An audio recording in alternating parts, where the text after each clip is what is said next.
Olá, tudo bem?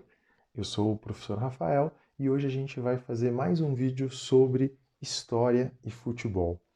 A ideia do canal é a gente abordar a história de diversas formas, de diversas possibilidades, entre elas, acabei escolhendo uma das minhas paixões, que é o futebol.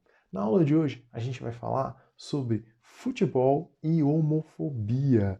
São dois assuntos que nós devemos, sim, falar, discutir e questionar. Vamos lá? O dia 17 de maio é o Dia Mundial contra a Homofobia. Por quê?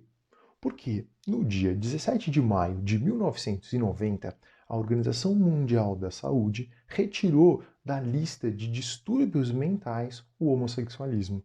Sim, até 1990 ainda era considerado uma doença de distúrbio mental a homossexualidade. É um absurdo a gente pensar nisso. Porque quando você pensa num distúrbio, você naturalmente acaba associando a ideia de cura. É um dos maiores absurdos que a gente enfrenta na nossa sociedade a discussão sobre a cura gay. Existem pessoas que acreditam e que defendem na cura gay, de que você pode simplesmente mudar aquilo que a pessoa é.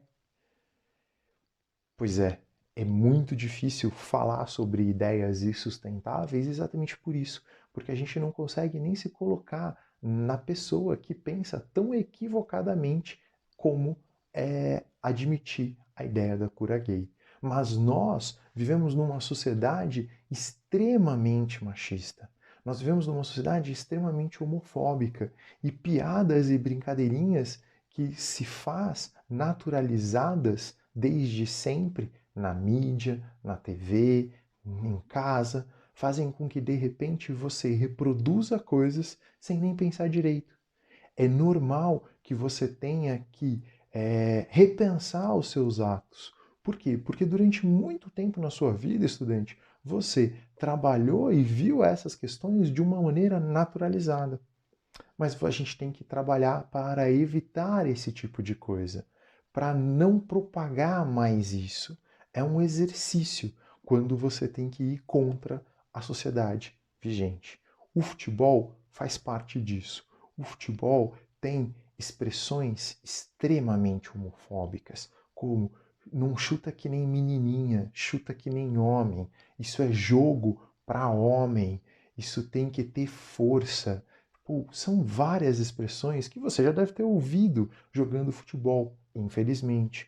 O que a gente tem que tentar fazer é evitar esse tipo de manifestação e os clubes de futebol têm o dever, devido à sua importância, devido à sua função social, de também estarem atentos para combater essas ideias insustentáveis. O Twitter é uma das ferramentas mais utilizadas ultimamente para você se comunicar com um público mais amplo possível. Peguei o Twitter dos últimos 2 anos para mostrar o quanto que a gente tem avançado em relação a isso. Em 2019, no dia 17 de maio, dos 20 clubes da Série A, apenas 10 clubes resolveram fazer um tweet, ou seja, uma publicação falando sobre o dia 17 de maio, dizendo da luta contra a homofobia e de que a torcida deveria ser de todos. Esse ano de 2020 foram 16 clubes dos 20 que escreveram sobre isso. Mas, dentro da nossa sociedade extremamente homofóbica, dentro do futebol, ainda existe muito preconceito. Se você quiser se aprofundar um pouco mais sobre isso, eu recomendo esse documentário feito pela Vice Brasil, aonde ele vai falar sobre essa questão do bicha quando cobra-se o tiro de meta de um goleiro no campo de futebol. E de repente se naturaliza a ideia de que bicha é um xingamento, de que bicha é uma coisa ruim. E isso é utilizado em relação a outros torcedores. Eu sou torcedor do São Paulo e sempre ouço alguma brincadeirinha relacionada a isso.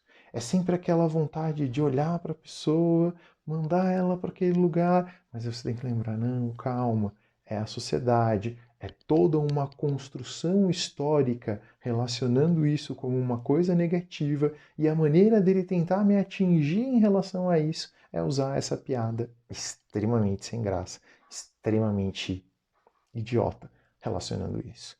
Né? Então, o documentário mostra de vários assuntos, de várias possibilidades que a gente tem sobre isso.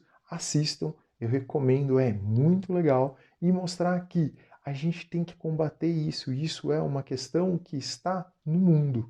O mundo inteiro fala sobre isso e discute essa relação, porque ela é muito importante. Eu gosto de ver essa diferença dos 10 para os 16 como um avanço. Tomara que nos próximos anos seja normal se falar sobre isso. Tomara que nos próximos anos a gente possa, como o documentário fala, ter jogadores que sejam assumidamente homossexuais dentro do futebol masculino.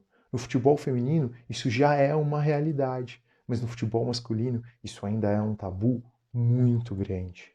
Ainda sobre o combate sobre a homofobia, esse time da qual a camiseta eu estou usando, o São Paulo, é um exemplo nisso, como vocês podem ver nessas duas imagens que que eu coloquei aí para vocês. Essa do dia de ontem, ele na conta oficial do Twitter, mostrando o símbolo do time, que é essa caveira, e o arco-íris atrás, onde a bandeira de escanteio deles é sempre assim.